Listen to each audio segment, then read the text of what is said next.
Hello, my friends. Today, or at least in the last 24 hours or so, our country, and not to mention, I guess, the world in general, of bold, biblical, true Christians took a big loss. And if you've never heard the name or have ever heard anything that he has written or preached, you may want to find some of his books, or listen to some of the sermons that he's given talking about the doctor and pastor John MacArthur. That's just one of the few people I've listened to, very few, in the last 10 plus years that just clings to scripture.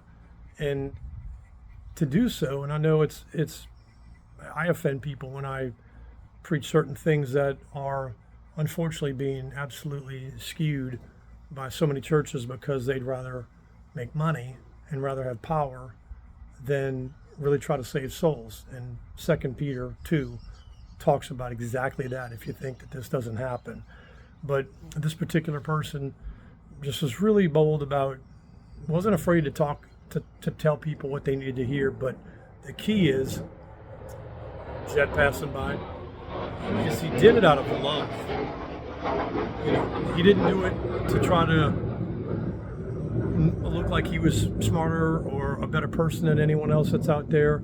And I think that's all of us that are biblical Christians. We need to do that to our family and friends that we know are going to churches that are not teaching the Bible, that are not teaching the gospel, that are telling people that they can continue to purposely live their sinful lives, and yet that's okay.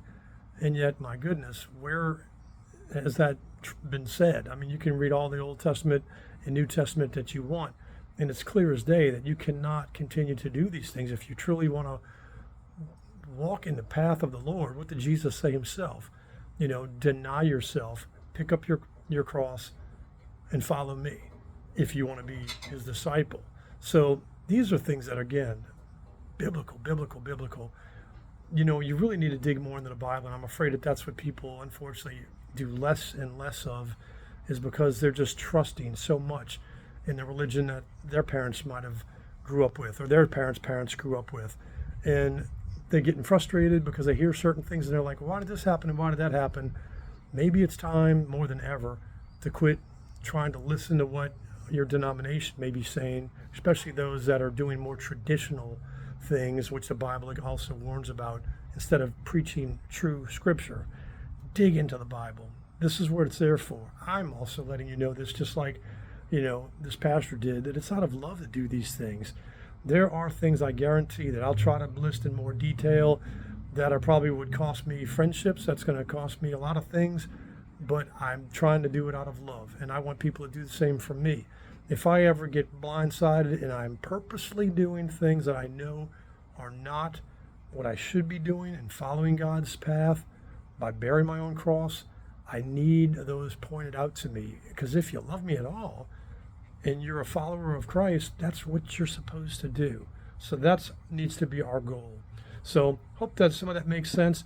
I give you a Bible verse, or at least a chapter to read, and check out at least a couple of the sermons that you'll see, again, with Dr. John MacArthur. I think that you're going to you're going to be moved by it. It's going to make you probably want to either say, yeah, I agree with all of that, which means you're in great shape, or you're going to say, wait a minute, that doesn't make sense. Why is he saying that?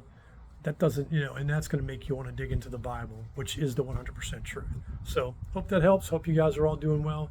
Appreciate all the prayers. My update hasn't changed. My next MRI, unless something happens beforehand, will be coming up pretty much at the 1st of January, 1st of September.